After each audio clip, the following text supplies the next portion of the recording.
Hello friends, आप देख रहे हैं आपका चैनल शेयर बाजार विद आयुष। और दोस्तों बात करेंगे इस वीडियो में एलजी इलेक्ट्रॉनिक्स आईपीओ के बारे में।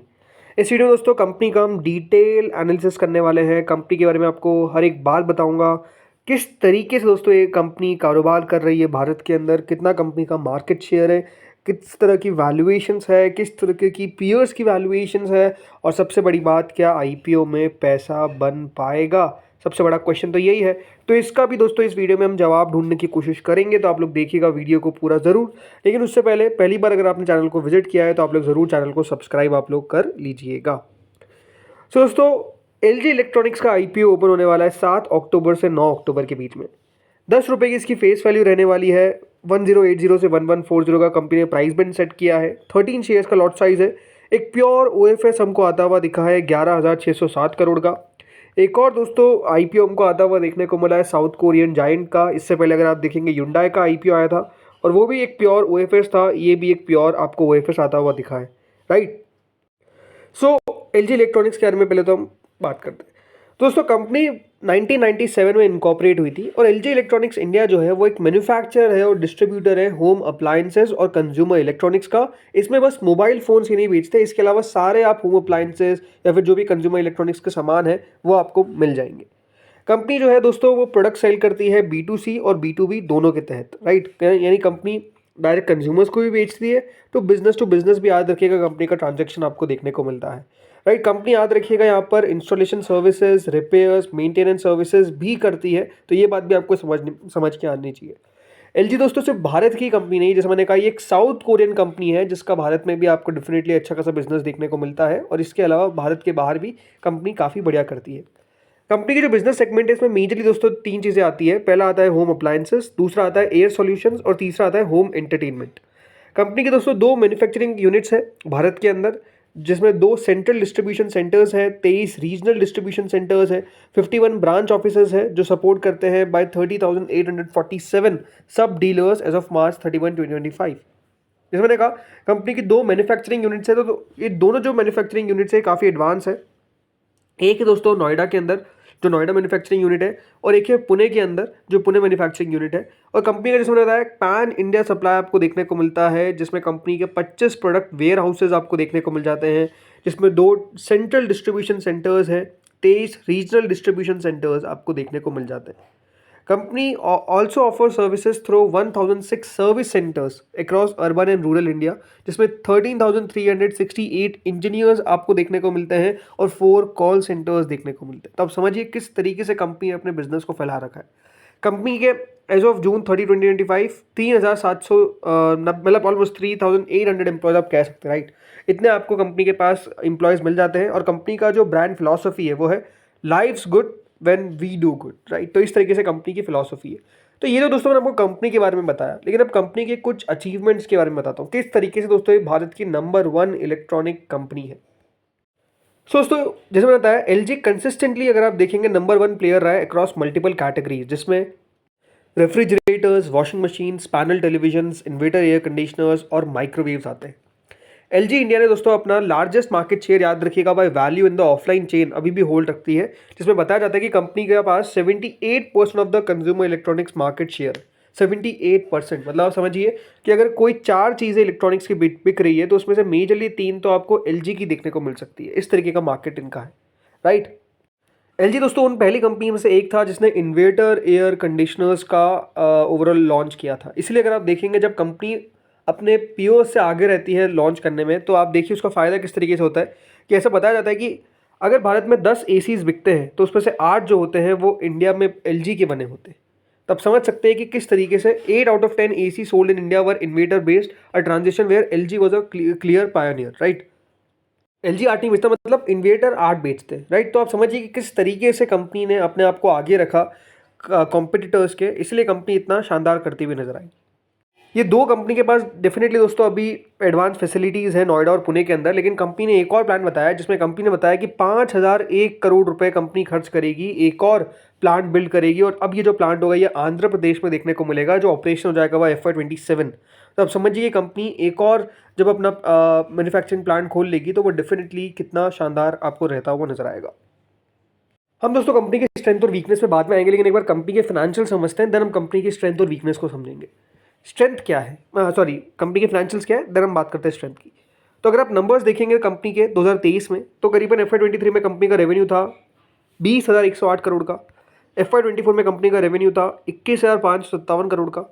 और FY25 में कंपनी का रेवेन्यू था 24,630 करोड़ का। यानी अगर आप लगातार कंपनी का रेवेन्यू देखेंगे तो वो ग्रो करता हुआ दिखा है, बल्कि बिटवीन FY24 टू 25 कंपनी का रेवेन्यू ग्रो किया है बाय ऑलमोस्ट 14%। प्रॉफिटेबिलिटी पे आते हैं। कंपनी का मुनाफा दोस्तों FY23 में था 1,344 करोड़।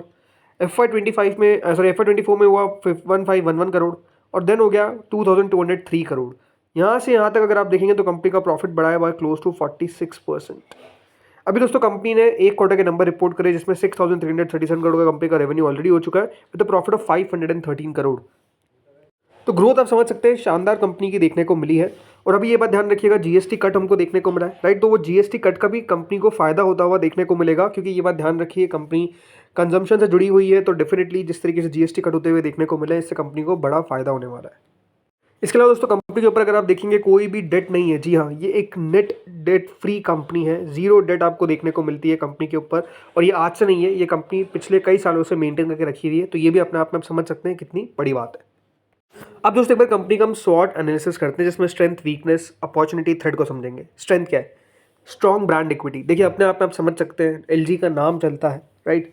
दूसरा, broad portfolio across core S categories. S का मतलब दोस्तों सब कुछ आ गया, राइट। तीसरा, pan distribution network, right. India के अंदर आपको हर जगह मिल जाएगा, पैन इंडिया डिस्ट्रीब्यूशन है, और आफ्टर सेल्स नेटवर्क भी आपको बताया कितना शानदार है। चौथा, लोकल मैन्युफैक्चरिंग है विद कैपेसिटी एक्सपांशन। अभी कंपनी एक और मैन्युफैक्चरिंग यूनिट खोल रही है। प्लस पांचवा, हेल्दी प्रॉफिटेबिलिटी, और लगातार दोस्तों ऑपरेटिंग डिसिप्लिन कंपनी ने मेंटेन रखा है। वीकनेस क्या है? ये एक ऐसा सेक्टर है जहाँ पे सीजनैलिटी अपने आप में बहुत बड़ा रोल प्ले करती है, राइट। अब जैसे कि मान लीजिए एसीज की सबसे ज़्यादा बिक्री कब होगी? गर्मी में ही होगी, राइट। दूसरा, इंपोर्ट लिंक कंपोनेंट्स है, जिसमें सर्टेन एसकेयूज कंपनी को दिक्कत आ सकती है कभी भी। तीसरा, कॉम्पिटिटिव प्राइसिंग प्रेशर देखने को मिल रहा है टीवीज़ में। अगर आप देखेंगे अब बहुत सारी टीवीज़ आती हुई देखने को मिल रही है अलग अलग ब्रांड्स की। बेसिकली अगर आप चाइना से जो आती हुई नज़र आते हैं, वहाँ पर काफ़ी प्राइसिंग कम देखने को मिलती है, तो वो प्रेशर नज़र आ रहा है। चौथा, वर्किंग कैपिटल नीड बहुत ज़्यादा इसमें रहती है। पांचवा, exposure to currency slash commodity cost swings भी देखने को मिलता है। अपॉर्चुनिटी क्या है? प्रीमियमाइजेशन अगर दोस्तों देखने को मिल रही है जिस तरीके से एसी, टीवी, अप्लायंसेज में, तो इससे काफ़ी कंपनी को फायदा हो सकता है। दूसरा, पेनिट्रेशन ग्रोथ टियर 2, 3 मार्केट्स में भी अब देखने को मिल रही है। यानी अब जैसा आप समझ सकते हैं, अभी भी अगर आप देखेंगे जो भारत के अंदर पेनिट्रेशन है मेजर इलेक्ट्रिकल कंप्लायंसेस का, वो उतना ज़्यादा नहीं है जितना आप बाकी कंट्रीज़ में देखेंगे। इसलिए ये एक्सपेक्टेशंस है कि बिटवीन FY25 टू 30, राइट, मतलब ये जो पूरा इंडस्ट्री है ये ग्रो करेगा एट 11% CAGR इन इंडिया। और ये बात ध्यान रखिएगा, इंडिया में सबसे ज़्यादा ग्रोथ देखने को मिलेगी, बाकी कंट्रीज़ में बहुत कम है, बिकॉज वहाँ पे पेनिट्रेशन ऑलरेडी बहुत अच्छा हो रखा है, बट भारत में वो नहीं हो रखा है। और जिस तरीके से आप कह सकते हैं मिडिल क्लास बढ़ता हुआ नजर आ रहा है, ये डेफिनेटली आपको एक बड़ा फैक्टर प्ले करता हुआ देखने को मिलेगा, तो ऐसी कंपनीज को बहुत फायदा होगा। तीसरा, PLI लोकलाइजेशन और सप्लाई चेन इंसेंटिव्स मिलते हैं। चौथा, smart connected home product expansion देखने को मिल रहा है। और पाँचवा, कैपेसिटी बेनिफिट जो आता हुआ देखने को मिलेगा from new Shri city plant, ये भी अपने आप में एक फैक्टर हो सकता है जो बढ़िया प्ले करे। थ्रेट क्या है? Competition definitely global domestic peer से देखने को मिल रहा है। रेगुलेटरी चेंजेस अगर देखने को मिलते हैं एनर्जी या फिर लेबलिंग नॉर्म्स पे। तीसरा, कमोडिटी और एफएक्स वॉलेटिलिटी हमेशा आपको देखने को मिलेगी फॉरेन एक्सचेंज का, राइट। चौथा, डिमांड साइक्लिकलिटी, क्योंकि डिस्क्रिशनरी स्पेंडिंग में हमेशा एक बात ध्यान रखिए कि एक साइकिल तो चलता हुआ दिखता है, जैसा भी आप कह सकते हैं इन सब कंपनीज के लिए बढ़िया बात क्यों है? बिकॉज जीएसटी कट देखने को मिल चुका है। पांचवा, ई कॉमर्स प्राइस वॉर, अब जब भी देखिए वो होता है तो उससे भी असर तो पड़ता हुआ दिखता है। इसीलिए दोस्तों आप कंपेयर करते हैं कंपनी की प्राइसिंग को विद देयर पीयर्स, राइट। अब अगर हम बात करते हैं यहाँ पर जो मेजर कंपनीज कंपनी ने बताया कि इनका पीयर है, वो है हेवल्स, वोल्टास, वर्लपूल और ब्लू स्टार। शुरुआत दोस्तों करते हैं यहाँ पर रेवेन्यू से। अगर आप रेवेन्यू देखेंगे तो सबसे ज़्यादा आपको एलजी का देखेगा, 24,000 करोड़ का रेवेन्यू था एलजी का। हेवल्स का था 21,000 करोड़ का लगभग। 15,000 करोड़ का वोल्टास का, 7,919 करोड़ का वर्लपूल का, तो ब्लू स्टार का 11,968 करोड़। प्रॉफिटेबिलिटी पे आते हैं। प्रॉफिट अगर आप देखेंगे 2200 करोड़ रुपए था एलजी इंडिया का, 1470 करोड़ था हेवल्स का, वोल्टास का 834, 363 वर्लपूल का, तो 591 ब्लू स्टार का। यानी सबसे ज़्यादा प्रॉफिट भी आपको डेफिनेटली एलजी का देखने को मिला। इबिटा मार्जिन पे आते हैं। इबिटा मार्जिन अगर आप देखेंगे 12.8% का है ऑफ एलजी इंडिया, 9.8 का है हेवल्स का, वोल्टास का 6.4, 7 वर्लपूल और ब्लू स्टार का 7.4। यानी यहाँ पर भी आप देखिए सबसे आगे आपको एलजी देखने को मिल रही है, इसीलिए जो पैट मार्जिन है वो भी सबसे ज़्यादा आपको एलजी का ही देखने को मिलेगा। फिर रिटर्न ऑन कैपिटल एम्प्लॉयड और रिटर्न ऑन नेटवर्थ ये समझते हैं। एलजी का दोस्तों आरओसी है ऑलमोस्ट 42.9% का। यहाँ पर अगर आप बाकी सब कंपनीज़ का देखेंगे तो वो 25 से भी कम है, यानी यहाँ पर भी अगर आप देखेंगे तो सबसे ज़्यादा आगे कौन है, एलजी इंडिया। रिटर्न नेटवर्थ अगर आप देखेंगे तो 37.1 का है एलजी का। बाकी सबका अगर आप देखेंगे तो वो 20 से भी कम देखने को मिलता है। तो यहाँ पर भी कंपनी की कैपिटल एफिशिएंसी सबसे ज़्यादा आपको देखने को मिलती है, बल्कि सबसे ज़्यादा दोस्तों रेवेन्यू भी कंपनी कर रही है। तो आप समझ सकते हैं साइज़ के हिसाब से भी एलजी इंडिया सबसे ज़्यादा बड़ी है। अब आते हैं वैल्यूएशन मैट्रिक्स पे। देखिए एलजी का जो पीई है वो है 35 का, हेवल्स का है 65 का, वोल्टास का है 69 का, वर्लपूल का है 48 का, 72 है Blue Star. Price to book अगर आप देखेंगे तो डेफिनेटली सबसे ज़्यादा आपको देखने को मिलेगा यहाँ पर एलजी का। बट हमेशा एक बात ध्यान रखिए, इन सब कंपनीज़ को मेजरली कंपेयर किया जाता है on the basis of price to earning. और 35 की प्राइस टू अर्निंग पे दोस्तों कंपनी अपना आईपीओ लेकर आ रही है, जहाँ पर आपको जो इसके पीयर्स है वो 65, 70, 72, 48, यानी सब पीयर्स अगर आप देखेंगे तो इससे हाई वैल्यूएशन पे ट्रेड करते हुए देखने को मिल रहे हैं, और एलजी इंडिया कम वैल्यूएशन पे ट्रेड करता हुआ दिख रहा है। यानी प्राइसिंग के हिसाब से ऐसा लगता है कि कंपनी ने जो वैल्यूएशन रखी है वो बहुत डिस्काउंट में रखी है टू हेवल, वोल्टास और ब्लू स्टार। वर्लपूल ही एक ऐसा है जो 50 के पी के नीचे ट्रेड करता है, बाकी सब ऊपर ट्रेड करते हुए दिखते हैं। तो वैल्यूएशन आप समझ सकते हैं कि कंपनी की सही नजर आती है।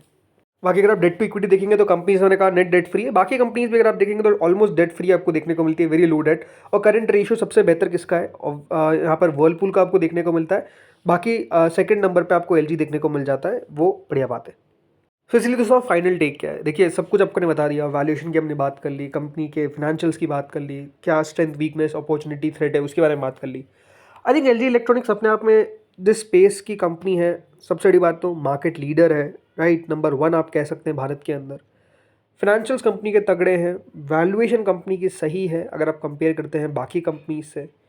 ये मान के चलिए Q2 Q3 काफ़ी बेहतर रहता हुआ देखने को मिलेगा कंपनी के लिए, तो ये भी अपने आप में एक बहुत बड़ा फैक्टर है। इसलिए मेरे हिसाब से एलजी इलेक्ट्रॉनिक्स एक ऐसी कंपनी है जिसमें लिस्टिंग गेन भी मिलते हुए देखने को मिल सकते हैं।